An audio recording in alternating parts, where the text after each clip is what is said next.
Buenas tardes. La Sí, Sociedad Científica de Estudiantes de Medicina, a través del Comité Permanente de Salud Pública y el Comité Permanente de Educación Médica, pues les da la bienvenida a la primera clase del curso de taller de electrocardiografía básica con el tema de fundamentos de electrocardiograma. Les recordamos que la participación debe ser ordenada. Les vamos a pedir que levanten la mano o bien manden un mensaje por el chat para evitar problemas. Igual la asistencia, ahorita se les va a mandar un link por el chat para que la contesten. eh, y se va a evaluar con los que se hayan inscrito al taller, así como se les pide que contesten la preevaluación. Pues una vez claro esto, daremos inicio con el curso. bien. ¿Podemos empezar? ¿Ya? Sí, Bueno, miren, buenos días, ¿no? Son tardes ya. Buenas tardes, pues es un placer estar otra vez con ustedes, muchachos, médicos ya de pregrado casi casi.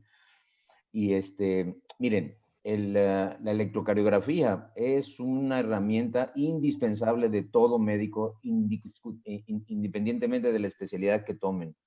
Si ustedes van a ser cardiólogos, pues es básico, es obligatoria saberla y bien y las profundidades de la electrocardiografía, pero si van a escoger otra especialidad o van apenas a estar en el internado, luego servicio social, deben de conocer lo básico de la electrocardiografía, que es una herramienta que tiene el médico para hacer diagnóstico inmediato de muchos problemas cardiovasculares o a veces de otras enfermedades que no están relacionadas con el corazón, pero que se pueden encontrar hallazgos en el electrocardiograma y eso lo vamos a ver en alteraciones diversas.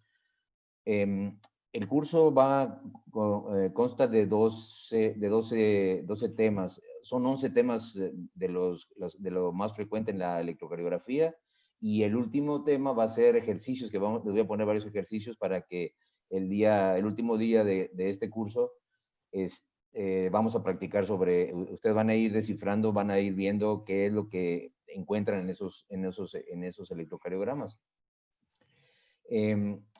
Hay dos cursos que todo médico debe de tener en su currículum, que es el curso del ACLS, que es el apoyo vital para el paciente con paro cardiorrespiratorio, y el paciente con apoyo vital para el paciente politraumatizado. Y cuando ustedes lleven el taller, el curso de ACLS, que es el de soporte vital para el paciente con paro cardiorrespiratorio, es indispensable conocer el electrocardiograma porque si llegan ustedes a tomarlo, básicamente se basa en los hallazgos electrocardiográficos del monitor en el paciente que está en paro cardiorrespiratorio. Y de ahí es donde parte básicamente lo más fuerte del ACLS. Y esos dos cursos, cualquiera de los dos, bueno, los dos cursos tienen que tenerlo, pero cuando tengan uno o los dos, van a encontrar trabajo en donde ustedes quieran, porque son dos cursos elementales para todo médico, básicos. Entonces, vamos hoy a empezar con el primer tema, que es fundamentos electrocardiográficos, fundamentos de la electrocardiografía. Eh, la, la materia de cardiología les debe de haber enseñado algunos tips más o menos del electrocardiograma. Se debería de ver en cardiología. Nosotros lo impartíamos prácticamente cada 6 meses en el Hospital General a los médicos internos, residentes, enfermeras incluso. Y si se sigue el orden así, todos los temas que vamos a dar, casi les aseguro que van a saber interpretar, van a salir terminando interpretando bien un electrocardiograma, por lo menos lo básico, no se les va a escapar lo más indispensable, lo más elemental. Bien, entonces el electrocardiograma es el registro de la actividad eléctrica del corazón, es el registro gráfico, es el idioma con que el corazón nos abre y nosotros lo registramos en un papel y es ese registro que se tiene de la actividad eléctrica que produce el corazón. Se obtiene desde una superficie corporal mediante un aparato especial, un galvanómetro ya modernizado, que se llama electrocardiógrafo. Y entonces se puede hacer desde otras formas, desde el esófago, se puede hacer en las cavidades cardíacas, pero a fin de cuentas esos son en especialistas, ya en hospitales de alto de tercer nivel o de alto nivel, ¿no? Pero lo básico, el electrocardiograma básico es de una superficie corporal y tener a la mano un electrocardiógrafo. Este hombre, Einthoven, desde 1924 empezó a estudiar con un galvanómetro, un aparato muy rudimentario, pero que tomaba la actividad eléctrica que se corría por el cuerpo. Tenía que meter a veces los pacientes las manos, los pies en agua para que pudiera transmitir esos potenciales de acciones, esa actividad eléctrica que se estaba generando. Él no sabía de dónde venía, quería ver qué pasaba, y en los hallazgos que él tuvo y en lo que él demostró fue que aparecía esto en el galvanómetro, y aparecían una serie de ondas ahí que se repetían una tras otra, constantemente. Y entonces no sabía todavía qué pasaba, ¿verdad? Pero él registraba estas ondas en el galvanómetro mientras estudiaba el cuerpo, y les puso él arbitrariamente las letras del alfabeto seguido, pero empezando desde la P. Podía haber empezado desde la A, B, C, D, pero no, él quiso poner P, Q, R, S, T, y les puso ese nombre a esas ondas, y desde entonces se conocen así, P, Q, R, S, T, ¿no? Las ondas que veía. Ese es un electrocardiográfico, hay un electrocardiograma, el electrocardiógrafo. Este es uno de las muchas variedades que existen, de los muchos modelos que hay. La mayoría de los electros traen tienen que traer las 10 derivaciones. Hay uno que nada más traen 4 de los miembros y trae una perilla que se va moviendo en las derivaciones precordiales, pero los electrocardiógrafos modernos ya traen los 10 cables, las perillas para ponerlas en los precordiales, en las derivaciones precordiales, 6 perillas, y estas pinzas que ya están modernizadas que se ponen en los miembros, ¿no? En las muñecas 2 y en los tobillos 2. Y entonces hace que aparezca esto, o sea, se ponen los electrodos generalmente en las muñecas y arribita del tobillo, ¿verdad? Con las pinzas. Ahora ya hay pinzas, antes era nada más una placa de plata y se sujetaba la piel con una liga de caucho. Y hay veces que el paciente puede estar amputado, por ejemplo, entonces puede poner el electrodo más arriba en el hombro, no hay problema, pero que se formen esas cuatro derivaciones, ¿no? En donde el negro, o sea, en el miembro inferior derecho es la tierra, los otros son el brazo derecho, brazo izquierdo y pierna izquierda, son los otros 3 electrodos. Y en la región precordial son 6 las derivaciones que se buscan, B1 hasta B6.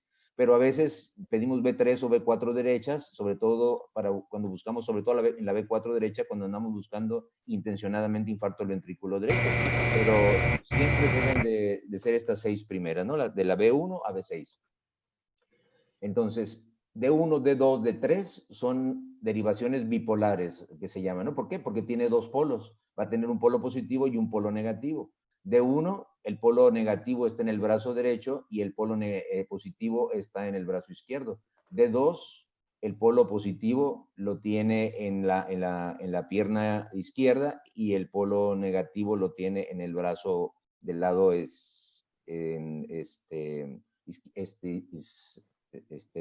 izquierdo. Y ABF en ABR tiene, en el brazo derecho tiene el polo negativo y el polo positivo lo tiene en la pierna izquierda, ¿no? Luego ya las unipolares de los miembros, o sea, el que está en el brazo derecho ABR, el que está en el brazo izquierdo ABL y el que está en la pierna izquierda ABF. Y luego las derivaciones precordiales son 6, de B1 a B6, son en el plano horizontal, directamente en la pared torácica. O sea, en conjunto, en total, son 12 derivaciones. Cuando estamos en urgencias, cuando manejamos urgencias y sobre todo que vemos pacientes con infarto, siempre pedimos la B4 derecha, o sea, B4 derecha, o sea, la misma que esta que es en el lado izquierdo, pero la ponemos en el espacio del lado derecho para poder visualizar el infarto agudo del miocardio ventrículo derecho. Pero estas son las 12 derivaciones elementales. Entonces, ¿por qué tantas derivaciones? Dice uno. Porque esas derivaciones, porque Einthoven ponía los electrodos, al principio eran en las dos manos y en los 2 pies, pero tenía un mismo registro. Entonces después se fue modernizando esto, se fue viendo que si movían los electrodos podíamos ver el corazón de diferentes partes, o sea, lo podíamos ver de arriba, de abajo, de los lados, en diagonal y entonces nos daba más información de lo que estaba pasando en las cavidades del corazón, lo que estaba pasando en ese corazón. Entonces aparecieron tantas derivaciones. La derivación original fue la de 2, la que Beethoven era la única derivación que tenía. Entonces, aquí están en resumen las derivaciones que llamamos nosotros bipolares. De 1, brazo izquierdo, es donde está el electrodo positivo, es una bipolar. Brazo derecho, el electrodo negativo. En la pierna izquierda, en D2, está la parte positiva del electrodo. Y en el brazo derecho está la parte negativa. Y en D3, en la pierna izquierda está el polo positivo y en el polo negativo está en el brazo izquierdo. La pierna derecha, como se lo mencionaba, es la Tierra, es la que hace la Tierra. Y esas son las derivaciones que nosotros vemos bipolares, que conocemos bipolares, o sea, tienen dos polos. Pero también están las de los miembros, que es ABR, que es en el brazo derecho, es ABL en el brazo izquierdo, o muñeca izquierda, ¿verdad? Que es del lado izquierdo, y ABF en la pierna izquierda, que son unipolares de los miembros, unipolares de los miembros. O sea, que el electrodo positivo nada más está aquí en estas regiones. Entonces, las derivaciones precordiales, eso sí deben de conocerlas, ¿dónde están? La B1 está en el cuarto espacio intercostal, a derecha del esternón, ¿verdad? A la derecha del esternón, en B4, o sea, este es en el espacio torácico 4, en el espacio intercostal 4. B2 está en el mismo espacio, pero del lado izquierdo. Luego se van a B3, que es en el quinto espacio intercostal, a la izquierda del esternón, o está entre en B2 y B4. B4 está en el quinto espacio intercostal, línea media clavicular.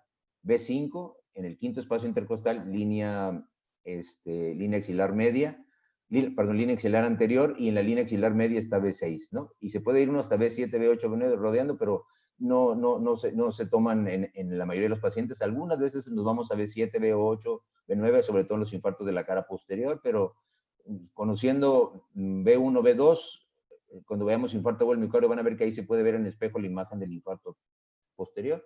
Pero esas son las derivaciones precordiales, son 6. Y eso aprendérselo porque ahí es donde van a poner las bombillas o los electrodos. Ustedes vieron ahorita que cuando les mostré el electrocardiógrafo hay unas bombillas que se ponen en estos 6 sitios. Pero a veces nada más hay electrodos que nada más tienen una sola bombilla y entonces esta se va moviendo a cada espacio.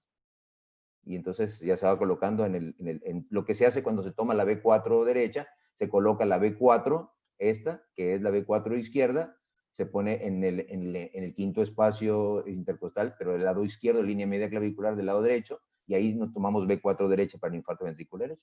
Generalmente, esto es lo que se tiene que observar en las precordiales, en B1 hasta B6. La R es muy pequeñita, la S es muy profunda, y conforme va avanzando se va haciendo la R de más voltaje, hasta que ya aparece como se debe de ver normalmente el ventrículo izquierdo, que son R's altas en B5, B6, o a veces desde B4, a veces B3 y B4 es la transición nada más, a veces son isoeléctricas como esta, a veces B4 es isoeléctrica como B3, aquí ya se ve una onda prácticamente positiva, entonces se ve ventrículo derecho así, con una S profunda, en B1, B2, B3, B4 es el septum, es la transición, B5, B6 es la pared libre ventrículo izquierdo.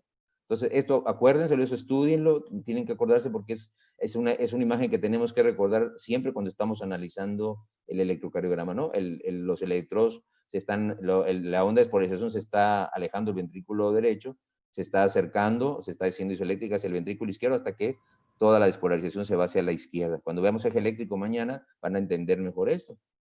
Entonces, las fibras musculares del corazón tienen una característica muy especial, que se entrelazan entre sí mismas, y eso le da una naturaleza sincitial, que eso que hace que la contracción sea más fuerte. Por eso la contracción del músculo cardíaco es mucho más fuerte que la del músculo estriado común y corriente de los músculos del cuerpo. Entonces eso hace que la contracción del corazón sea muy intensa. Tan intensa que si se contrae el corazón puede mandar la sangre hasta 17 metros de distancia, para que se den una idea de la fuerza que tiene el corazón.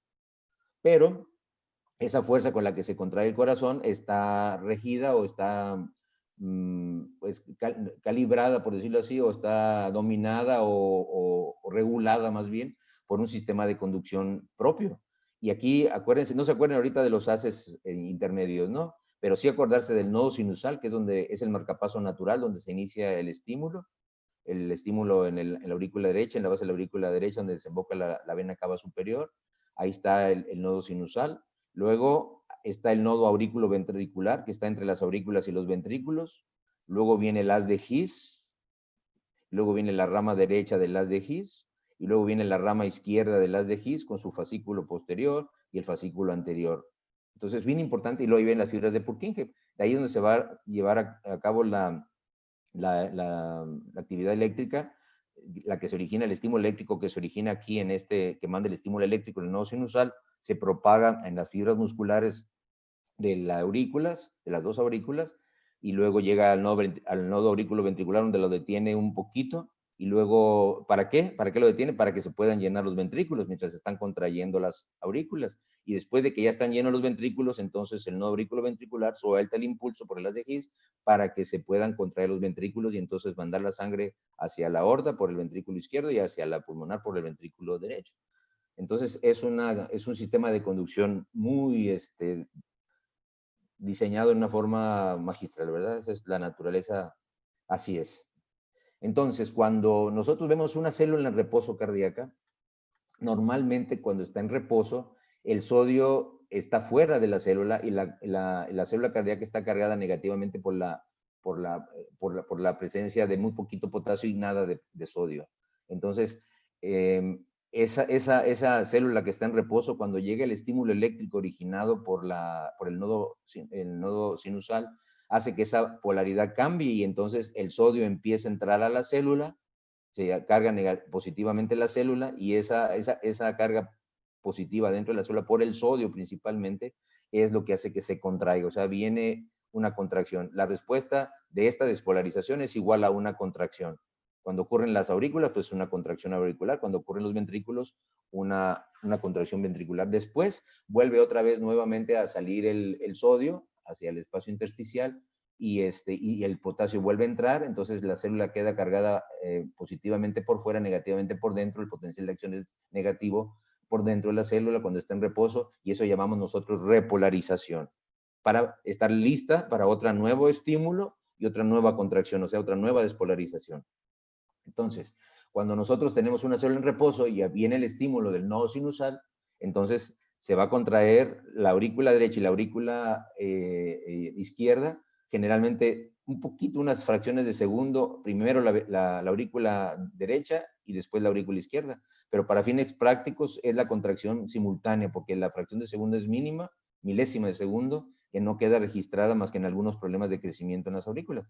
Y luego, ya que viene la contracción de las aurículas, que es la despolarización de las fibras musculares auriculares, se detiene el estímulo en el nodo auriculoventricular para que se llenen los ventrículos y después deja pasar el estímulo para que puedan llegar hasta esa actividad eléctrica hacia las células musculares de los ventrículos y se contraigan los ventrículos. Y entonces viene la despolarización ventricular y entonces es como se ocasiona cuando es en las aurículas, ese cambio de polaridad, de meterse el sodio dentro de la célula que ocasiona la contracción, aparece la primera onda que no sabía Einthoven qué era, pero aparecía una pequeña onda positiva y a la que le puso nombre P. Después ya, en los estudios que él hizo posteriormente, dijo, es contracción auricular.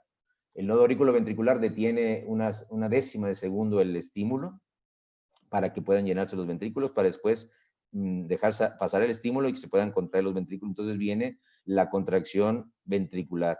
Y en lo que Einthoven le llamó QRS, porque aparecía una onda negativa, antes de una positiva se le puso Q, luego apareció una positiva que siempre va a ser, la R siempre va a ser positiva, y una S siempre va a ser negativa, siempre y cuando aparezca después de una onda positiva.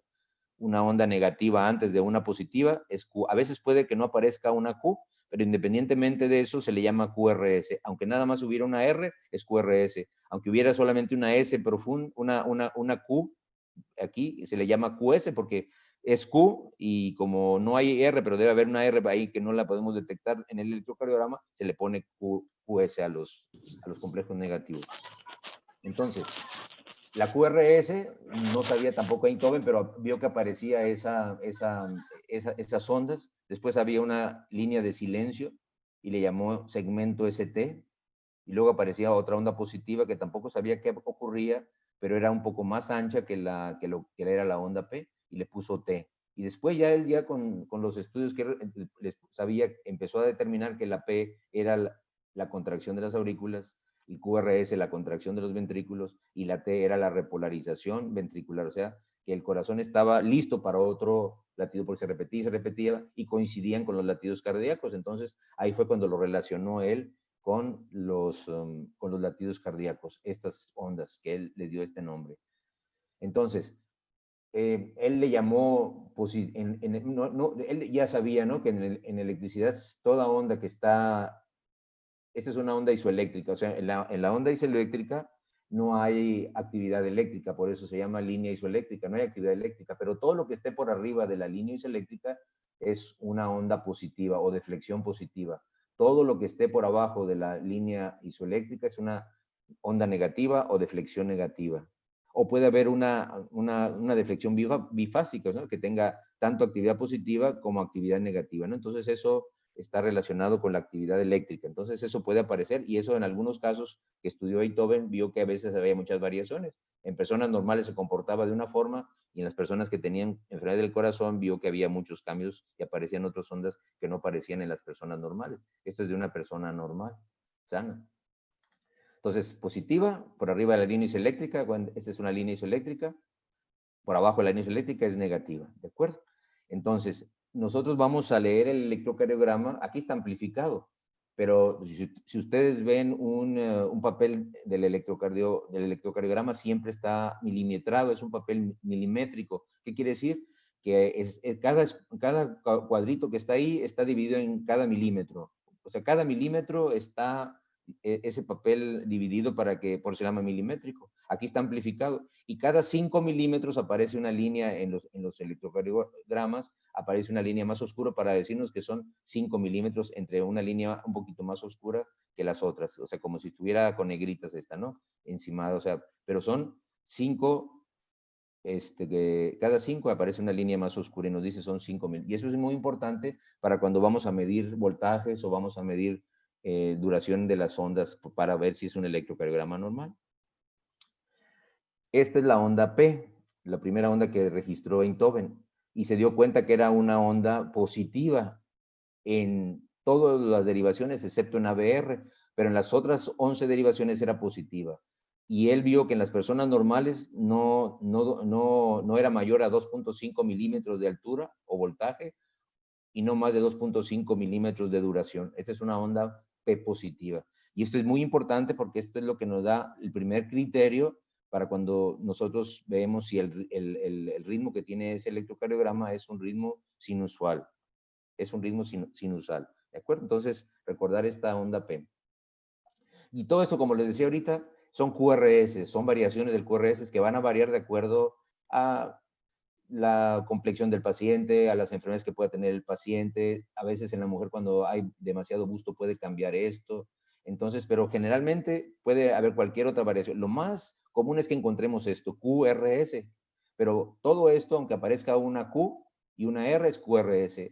Le pueden poner QR, pero es QRS. Esta que es una Q mayúscula, la ponen porque es una onda, la onda negativa es mayor que la R, y le ponen R minúscula. Aquí la Q es menor y le ponen una Q minúscula y aquí una R mayúscula. Q minúscula porque es chiquita, una R mayúscula porque es grande y una S porque es una negativa chiquita, ¿no? Esta es una R prácticamente, pero sigue siendo un QRS. Esta es una RS, esta es una R minúscula S y así nos vamos, ¿de acuerdo? Aquí, por ejemplo, en esto de aquí abajo no hay ninguna onda negativa, entonces no hay Q y no hay S, entonces es una R. Esta como no rebasa la línea isoeléctrica, entonces no puede considerarse onda negativa porque no llega a rebasar la línea isoeléctrica, entonces se le llama R, R'. R, esto podría ser una S si es que baja después, si bajara después de la línea isoeléctrica, pues una S minúscula, y esto es una R mayúscula, R'. Y esto es muy importante, aquí se ve mejor, una R minúscula, S minúscula, R mayúscula, ¿no? Y esto es muy importante verlo porque esto se ve en los bloqueos de rama. Entonces, pero a fin de cuentas, son QRS, ¿de acuerdo? Todos son QRS. Este es un ciclo cardíaco normal.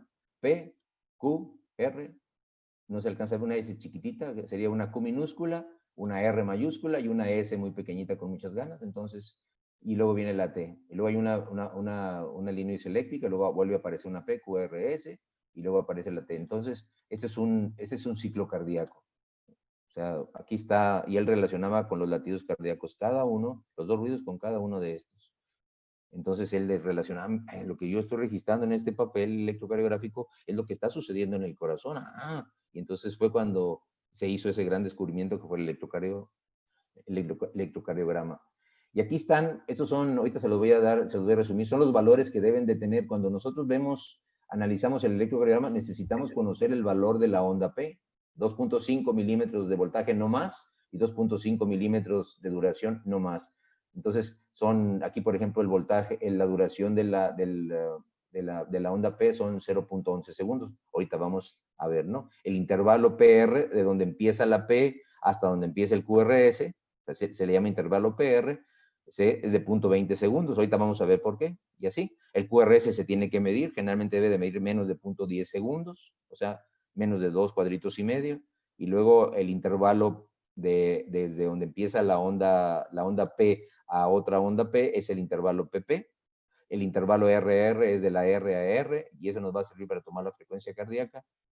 El segmento ST siempre debe ser isoeléctrico, ¿de acuerdo? Y todo lo demás, el punto J, que es donde termina el QRS y empieza el segmento ST, siempre debe estar en la línea isoeléctrica. A veces puede tener un valor hasta de 1 milímetro no más de 1 milímetro ya nos puede estar hablando de que ese paciente tiene una cardiopatía isquémica. Entonces, el QT, que se tiene que medir en algunos pacientes, sobre todo en pacientes que van a recibir medicamentos antiarrítmicos, por ejemplo, ahora que está lo del COVID, la cloroquina no se puede administrar en pacientes que tengan un QT prolongado, entonces por eso está prohibida usarla, porque no se mide generalmente el QT.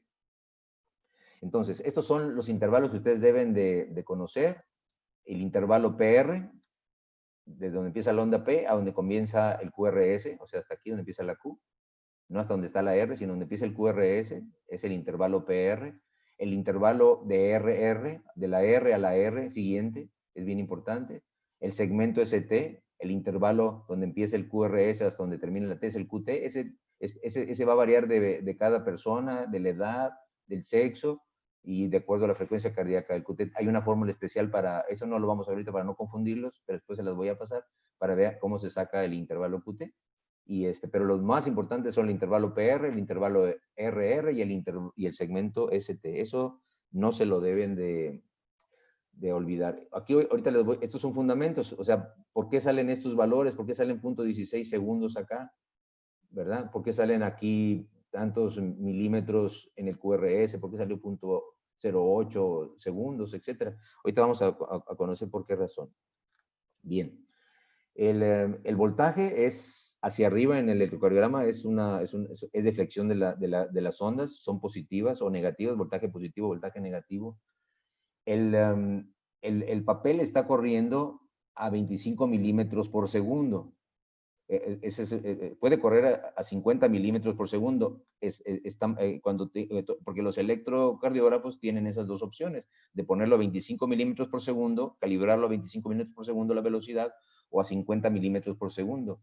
El electrocardiograma, para poderse interpretar, debe de ser a 25 milímetros por segundo. Se pone a 50 milímetros por segundo la otra opción cuando queremos amplificar nosotros, cuando hay ondas que no sabemos si está positiva o está negativa, la S o la Q, entonces lo ponemos a 50 para que nos amplifique, pero no podemos hacer ninguna medición a 50 milímetros por segundo, debe ser a 25 milímetros por segundo. Entonces, cuando ustedes calibren el cardiógrafo, automáticamente lo calibra, pero a veces se le mueve a alguien o le movió a alguien, entonces siempre que vayan a tomar un electrocardiograma, ver que esté calibrado a 25 milímetros por segundo la velocidad y a 1 milivolt el voltaje. El milivolt son 10 milímetros.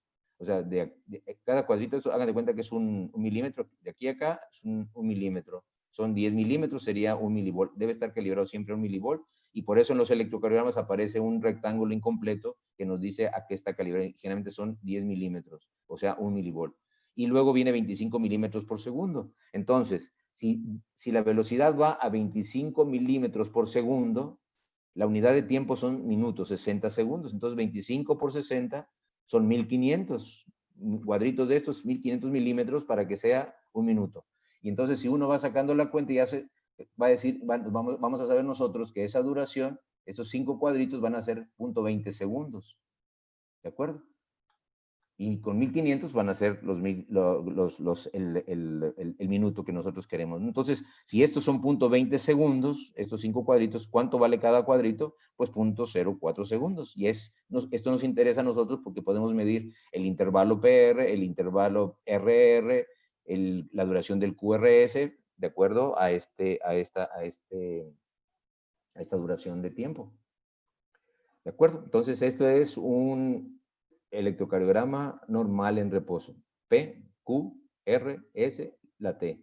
A veces aparece una onda U. Esta es una onda, después de la onda T puede aparecer una onda U. No, ahorita no la vamos a ver, la vamos a ver en alteraciones diversas, se ve en la hipocalemia, no se preocupen, ahorita nos interesa esta nada más.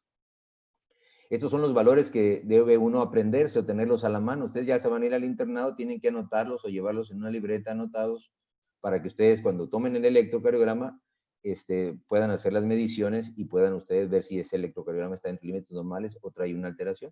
Pero lo que nos interesa nada más es el PR. El PR normal debe de medir de 0.12 a 0.20 segundos. O sea, si cada cuadrito vale 0.04, quiere decir que el PR debe estar de 0.3, digo de 3 cuadritos, a 5 cuadritos. ¿De acuerdo? De 0.12 a 0.20 segundos. El QRS debe ser menos de 10 segundos, o sea, menos de 2 cuadritos, menos de 2 cuadritos y medio. Cada cuadrito es 0.04, entonces 2 cuadritos serían 0.08 y el 10 serían 2 cuadritos y medio, serían los 0.12 segundos, 10 segundos, perdón. El QT corregido, hay una fórmula especial, ¿no? ¿Se le puede sacar el eje eléctrico a la P? Sí, no es importante. ¿Se le puede sacar el eje eléctrico a los ventrículos? Sí es importante. El QRS, ¿verdad? El eje eléctrico se refiere a esta A con un triangulito incompleto acá arriba de la A y QRS. Y es el eje eléctrico del corazón que normalmente debe estar entre 0 grados y más 90 grados.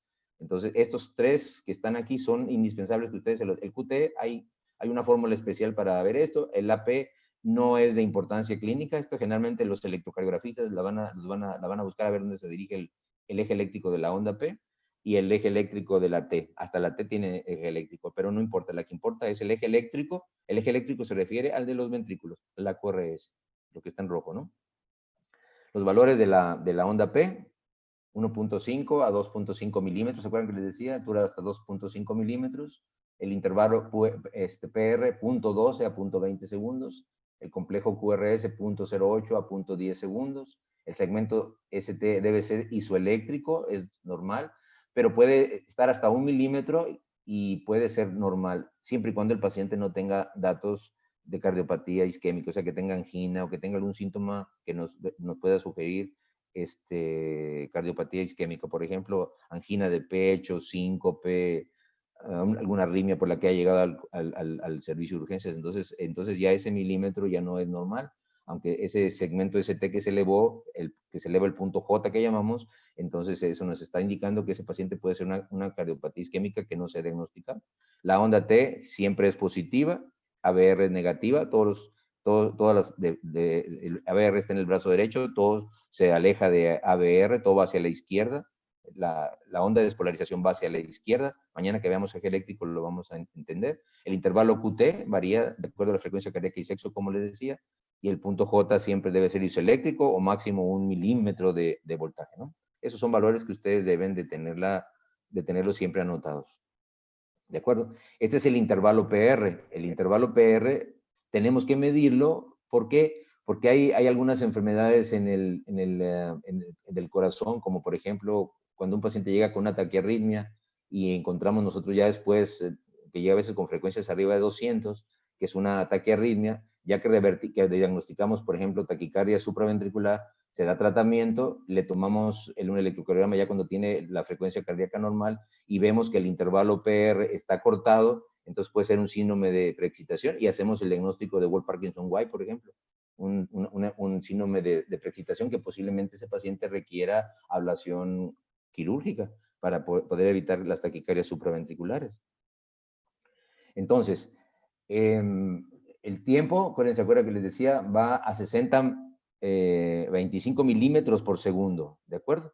Entonces, son 1500 milímetros en un minuto. Entonces, si ustedes hacen la conversión, van a ver que 5 cuadritos son 0.20 segundos y por lo tanto un cuadrito, un milímetro, en el tiempo, son 0.04 segundos. O sea, de aquí hasta acá son 0.04 segundos, aquí serían 0.8 segundos, aquí serían 0.12 segundos, aquí sería a la mitad serían los 0.10 segundos, que es lo que dura el QRS, por ejemplo.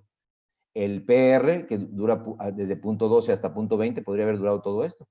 Entonces, por eso es muy importante que ustedes se acuerden que cada milímetro en la horizontal en el tiempo son 0.04 segundos. Esa es una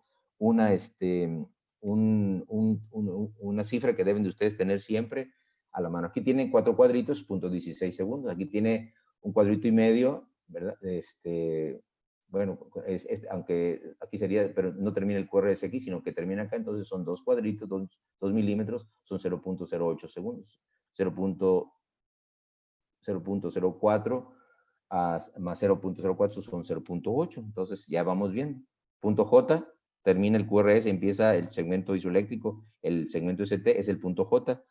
Se eleva, cardiopatía isquémica si hay síntomas o algo que pasó puede estar en una persona que no tiene ningún síntoma, puede estar elevado hasta 1 milímetro y es normal el punto J. Pero a veces el único hallazgo en un paciente que tuvo dolor precordial, llegó a urgencia, ya no tiene dolor precordial, el electrocardiograma no muestra datos de infarto, pero tiene elevación del segmento ST, o sea, del punto J. Ese paciente, aunque ya está asintomático, ese se tiene que hacer una prueba de esfuerzo porque seguramente tiene una cardiopatía isquémica silente y va a ser una angina de pecho estable, ¿verdad? Entonces, cardiopatía isquémica a fin de cuentas.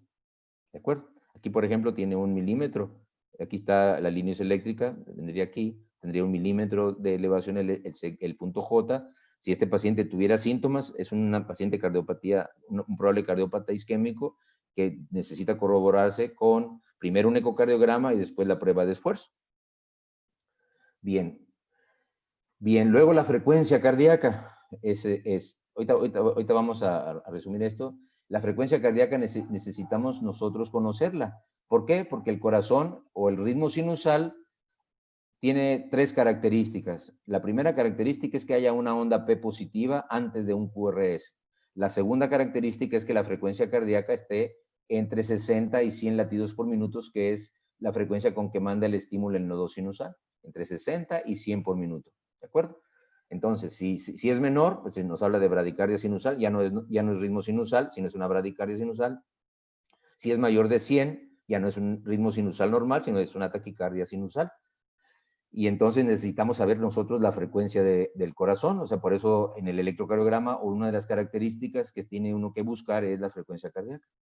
La aurícula en promedio, el nodo sinusal, o las aurículas, está entre 60 y 100 latidos por minuto. Entonces, si nosotros vemos una frecuencia entre 60 y 100, quiere decir que esa frecuencia está originándose en las aurículas, o sea, en el nodo sinusal. Pero a veces puede fallar el nodo sinusal, se puede enfermar por miocarditis, por un infarto, por una droga, por una lesión, etc. Entonces va a tomar el mando el otro marcapaso, como si fuera el seguro de vida, el nodo auriculoventricular, pero el nodo auriculoventricular no va a generar frecuencias tan altas como esta, sino que va a dar frecuencias bajas, menores de 60 por minuto. Entonces el paciente va a estar bradicárdico mientras acude con el médico para que, pues, si no, el paciente se moriría. Entonces, esto es como si fuera un seguro de vida del corazón. Y entonces, si el nodo auriculoventricular se daña por un infarto, como lo vamos a ver más adelante, en los bloqueos auriculoventriculares, entonces el haz de His puede tomar el marcapaso y es el que marque el paso, que mande los estímulos, aunque el corazón se contraiga al revés, pero lo va a mantener con vida mientras llega a un hospital para ponerle medicamentos o ponerle un marcapaso y puede ese corazón volver a trabajar como debe de ser, con un marcapaso aunque sea artificial, pero que lleve la frecuencia de estímulos del nodo sinusal. Los ventrículos pueden dar frecuencias muy bajas. Por eso, cuando veamos nosotros bloqueos auriculoventriculares, vamos a ver que cuando hay una frecuencia ventricular son frecuencias muy, muy, muy bajas y que se despolarizan al revés, de abajo hacia arriba. Por eso dan complejos muy grotescos, muy anchos. Entonces, resumiendo, el papel debe ir a 25 milímetros por segundo, ¿de acuerdo? 1500 milímetros hay en 60 segundos, o sea, en un minuto, que es la unidad de tiempo, porque nosotros tomamos la frecuencia cardíaca 75 latidos por minuto. Entonces, luego, conocer las ondas PQRST es muy importante. Todo lo que es positivo por arriba de la línea eléctrica, negativo por la línea eléctrica, voltaje es positivo, voltaje negativo. ¿De acuerdo? 10 milímetros es un milivolt. O sea, aquí está un rectángulo, perdón, incompleto. Es un milivolt, es el voltaje en que debe estar calibrado un aparato. 1 milivolt y 25 milímetros por segundo. Y con eso se puede hacer una interpretación del electrocardiograma. Y un cuadrito, 1 milímetro, son 0.04 segundos. Es cuando hacemos nosotros las mediciones. Entonces, un ritmo, el objetivo de ustedes cuando tomen un electrocardiograma es ver si ese paciente está en ritmo sinusal. Si no está en ritmo sinusal, si por ejemplo el paciente está en asistolia, el paciente está en fibrilación ventricular, el paciente trae una taquicardia supraventricular, lo que sea, que no sea un ritmo sinusal, cualquier arritmia, lo que tenemos que ver en el electro es que tenga ritmo sinusal o llevarlo a ritmo sinusal, porque sabemos que es el ritmo normal del corazón. Tiene 3 características, y las 3 características son simples. Onda P antes de un QRS, en todos los QRS, una onda P. Van a encontrar libros que dice que debe ser positiva la onda P, que es negativa en ABR, no importa. Onda P antes de cada QRS. Esa es la primera premisa. La segunda premisa, que la frecuencia esté entre 60 y 100 por minuto. Y el ritmo que sea regular. ¿De acuerdo? O sea, ¿qué quiere decir? Que la distancia entre cada intervalo RR sea la misma. Aquí, por ejemplo, hay una onda P que está antes de cada QRS. ¿De acuerdo? Entonces, reúne el primer criterio. La frecuencia cardíaca. Estamos la mayoría de las veces, no sé si ustedes ya lo hayan notado, pero generalmente nos vamos, por ejemplo, vamos a esta que coincide, bueno, no, ninguna coincide, ¿no? Pero esta sí coincide, por ejemplo, ¿no? En una línea más negrita de los milímetros. Entonces, a la otra serían 300, luego serían 150, luego serían 100, y luego a la siguiente serían 75. Entonces, está entre 75 y 100 por minuto, como 80 y tantos por minuto. Entonces, reúne una frecuencia cardíaca bien, o sea, también está entre 60 y 100, 84 por minuto. Y el ritmo es regular, el intervalo entre cada intervalo R es regular, entonces nos dice es ritmo sinusal. Ahora, ¿por qué ustedes han visto a lo mejor que cuentan 300, 150, 100, 75, 60, 50, ¿no? ¿Por qué? Porque el papel va a 25 milímetros por segundo. Hay 1500 milímetros en un minuto, o sea, en 60 segundos. Entonces, si ustedes cuentan el número de milímetros, por ejemplo, vamos a poner de aquí, vamos a poner esto, por ejemplo, si nosotros ponemos aquí, supongamos que aquí cayó el QRS, ¿no? En ese punto rojo que puse, y cayera el otro QRS aquí, serían 5 milímetros, ¿no? 1500 entre 5, 300. Si cayera aquí 1500 entre 10, 150. Si cayera aquí 1500 entre 15, 100. Si cayera aquí 1500 entre 20, 75. ¿De acuerdo? Pero a veces no caen como en este, por ejemplo. Pues por ejemplo, cuentan ustedes los milímetros que haya de una R a la otra R. Por ejemplo, aquí son 5 acá y 5 acá son 10. Y 3 acá son 13. Y 4 acá son 17. O sea, 1500 entre 17. Ah, chihuahua, no nos salió porque no nos... Entonces hacen ustedes la división. 1500 milímetros, que es la velocidad que va en un minuto, y agarran su calculadora o agarran una hoja en papel y hacen la división 1500 entre 17 y les da a ustedes la frecuencia cardíaca. Y esa es la frecuencia cardíaca exacta. Entonces la frecuencia cardíaca debe sacarse así, dividiendo 1500 entre el número de milímetros que haya de una R a la otra R. Y entonces hacen la división, ¿verdad? Y eso va a ser la frecuencia cardíaca que tenga el paciente, más exacta. Para que no se confíen, porque los médicos agarramos esas mañas, ¿no? Ah, mira, 300, 150, 75, son como 84. Ahí al tanteo, ¿no? Como si fuera redondeándole. No, no, no. Lo ideal es 1500 entre el número de milímetros que haya, y entonces eso nos da la frecuencia cardíaca. Aquí, por ejemplo, vean el electro. Así es, este es un electro completo. De 1, de 2, de 3, ABR, ABL, ABF. Aquí le pusieron C1, C2, C3, pero es B1, B2, B3, no importa. Ahí gente que rebelde y que no quiere aceptar lo que Beethoven hizo y pone corazón 6, corazón 3, pero son derivaciones, ¿no? De las precordiales. P1, digo, B1, B2, B3, B4, B5, y siempre en todo electro se debe tomar un dedo largo, porque a veces hay electros que son muy, muy austeros, que nada más a veces sacan un solo trazo, a veces con trabajo 2 trazos. Aquí, por ejemplo, sacó 4 trazos cada derivación, eso es bueno. 3 nada más, ¿verdad? Se borró aquí, pero y se encimó. Entonces, para ver si el ritmo es regular, entonces se toma un dedo largo. Este es un electrocardiograma que normalmente un aparato lo toma. A veces los aparatos no son tan modernos y son los antiguitos, entonces tenemos que tomar nosotros derivación por derivación, que es de un solo canal, y al final tomamos un dedo largo más o menos que lleve unos 10 complejos, ¿no? Para podernos hacer. Aquí, por ejemplo, ¿es un ritmo sinusal o no? Si ustedes analizan, vamos a irnos a D2, que es la derivación que mejor se ve. Aparece P antes de cada QRS. Perfecto. Entonces, primer criterio, bien. Hay onda P antes de cada QRS. Y ustedes analizan cualquiera, hay onda P antes de cada QRS, aunque aquí casi no se ve, pero hay P's antes de cada QRS. Luego, ¿qué frecuencia tiene? Aquí miren, sí coincidió, 300, 150, 100, 75, pero casi no llega al 75, entonces le ponen 74. Entonces ustedes pueden hacer 1500 entre 5, 10, 15, 19, 1500 entre 19 y les da la frecuencia cardíaca. ¿De acuerdo? Eso es básico, ¿no? Para usted. Aquí, por ejemplo, practicando la frecuencia cardíaca, ¿qué frecuencia tiene esta? Háganlo ustedes mentalmente en su casa. Aquí coincide con una línea negrita. Son 5 milímetros, 10 milímetros, 15 milímetros. 300, 150, 100. 1500 entre 15, 100 por minuto. 100 latidos por minuto. A tiene 100 latidos por minuto. B, por ejemplo, aquí coincide, son 5, 10, 15, 20, 25.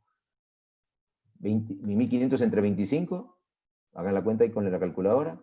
300, perdón, aquí está, aquí empieza, ¿no?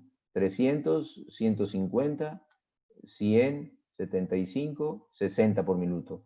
Son 5, 10, 15, 20, 25. 1500 entre 25 les debe dar 60. Y aquí se van a otra frecuencia más rara. Este no es un electrocardiograma normal, este es de un paciente que está infartado. Pero podemos sacarla de la S, no hay una R, pero podemos sacarla de la S.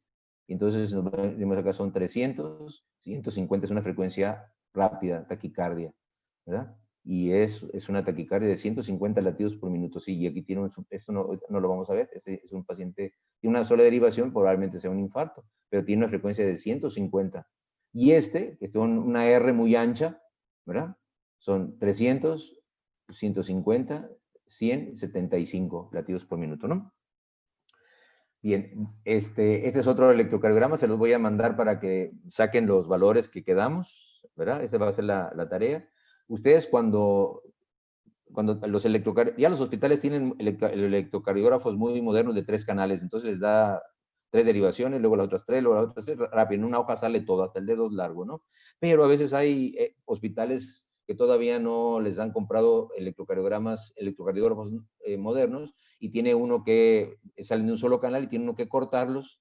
Bueno, a ustedes ya no les va a tocar. A nosotros nos tocó todavía cuando no había tanta modalidad, más al doctor Tello, que él me enseñó a que teníamos que cortar de 1, de 2, de 3, e irlos pegando aquí.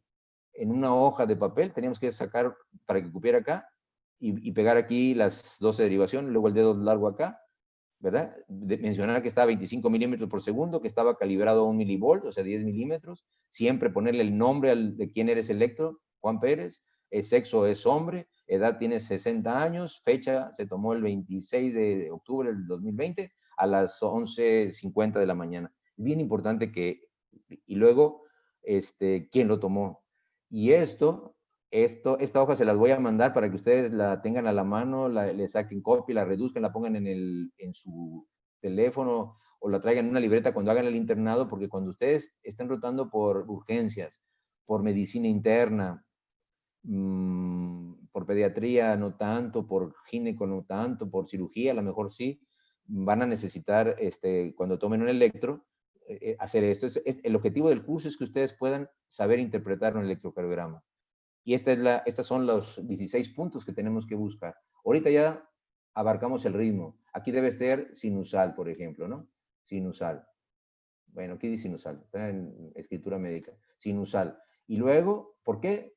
Tiene onda P antes de cada QRS, tiene una frecuencia entre 60 y 100 por minuto, y tiene están regulares sus ciclos. Entonces, ritmo sinusal. Si no es ritmo sinusal, es una arritmia. Ahí vamos a investigar qué arritmia, eso lo vamos a ver después. Y la frecuencia cardíaca.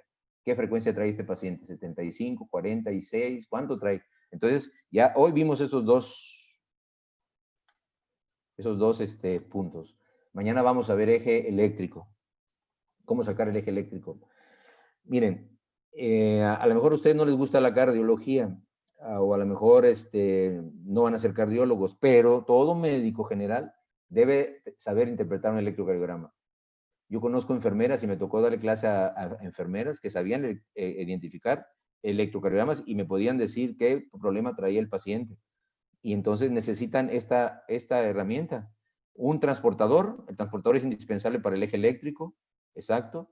Una regla, aquí puse una escuadra, pero puede ser una regla, una calculadora, que esta traigo es una calculadora también. Un compás para sacar el eje eléctrico y unas tijeras para cortar el electro para quitar lo demás, ¿de acuerdo? Esas son herramientas que ustedes todo médico debemos de tener en nuestro escritorio de trabajo, ¿verdad? Aunque no llegamos a ser cardiólogos, pero vamos a tener pacientes que van a tener electrocardiograma y saber interpretarlo. Bien importante, un anestesiólogo, imagínense que no sepa interpretar un electrocardiograma, el monitor se le muere el paciente de un infarto, de una arritmia y no supo qué pasó. Entonces es importante que sepa interpretarlo. Y este es el gusanito P, ¿no? Este es un gusanito que me encontré un día en el desierto de los Leones, en una rama de un árbol, y lo tomé la fotografía porque miren, así es la onda P. Es una onda positiva, 2.5 milímetros de voltaje, 2.5 milímetros de duración. Esa es una onda P normal.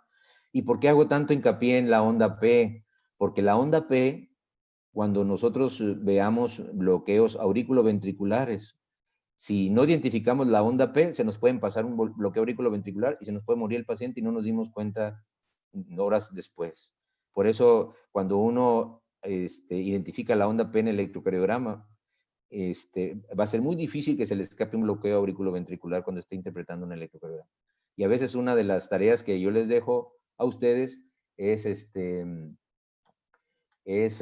hacer una plana de onda P para que se les grabe en el inconsciente la onda P, porque cuando uno repite 17 veces algo o más, se le graba en la cabeza y cuando ustedes lo ven, aunque no la vea uno así como es, dice, esta es una onda P, porque a veces en el bloqueo auriculoventricular, sobre todo en el completo, la onda P puede caer encima de la R, ¿verdad? Puede caer encima de la T. Y entonces dice, es onda, pues la P me dijeron que estaba antes del QRS. Entonces, pero uno se da cuenta de que hay algo mal ahí. Entonces, hagan, es algo, no les voy a exigir, ya ustedes son profesionistas, pero háganlo, ¿verdad? A mí me dijeron que lo hiciera, lo hice y aprendí a identificar ondas P. Le hice caso al maestro que me dijo, haz una plana de onda P segura. Y vas a ver después por qué. Y yo le obedecí, dije, bueno, si él sabe, lo voy a hacer por algo. Me pareció muy ridículo que me haya dejado una P, pero después cuando vimos bloqueos AB, ya le entendí por qué el maestro quería que hiciera una plana de onda P. Bueno, no sé si haya preguntas o dudas.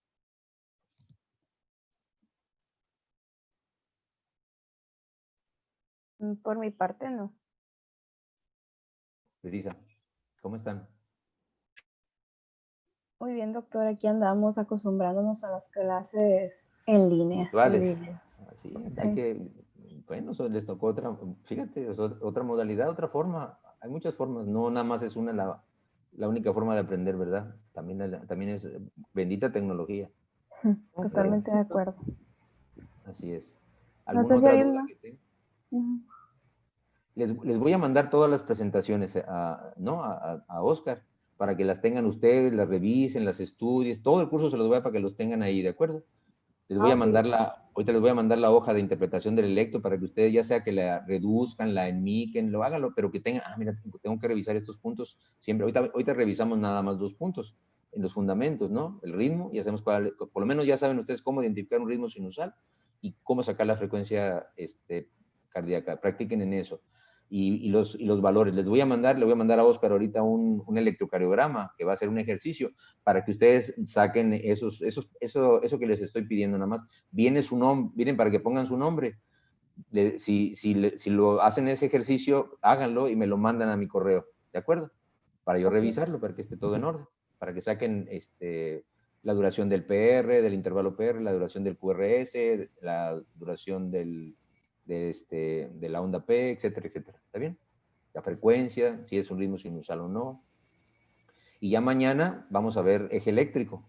Es bien importante y lo vamos a ver de una forma muy sencilla porque la mayoría de las veces más los cardiólogos lo complican, ¿no? Pero el eje eléctrico es lo más sencillo del mundo, pero sí necesitamos tener por lo menos un transportador, una regla y una transportadora, una regla y un lápiz. Con eso se saca. Ahora, si tienen un compás, pues va a ser más exacto, porque el eje eléctrico es en grados. Entonces necesitamos los 360 grados, o por lo menos 180 grados y positivos y 180 grados negativos. Ah, bueno. ¿Alguna otra duda, pregunta que tengan? Si algo no les quedó claro, si algo se les dificulta, no tengan, duda en preguntarme, ¿eh? No se queden con ninguna duda. El objetivo es que ustedes terminen este curso sabiendo interpretar un electrocardiograma, por lo menos identificando todo esto que aquí nos pide. Miren, esto, por lo menos que sepan, híjole, trae un bloqueo de rama derecha-izquierda, trae crecimiento de aurícula derecha-izquierda, trae un infarto o lesión, o trae isquemia, trae un bloqueo aurículo-ventricular, trae un hemibloqueo, trae extrasístoles, ¿qué arritmia trae? ¿Qué trae el paciente? Y aquí es donde van a ustedes llegar, diagnóstico electrocardiográfico, ¿no? Entonces, ese es el objetivo, que ustedes puedan interpretar un electrocardiograma, y ese es un arma, no se imaginan, es como si llevaran una ametralladora al internado, a la guerra, ¿verdad?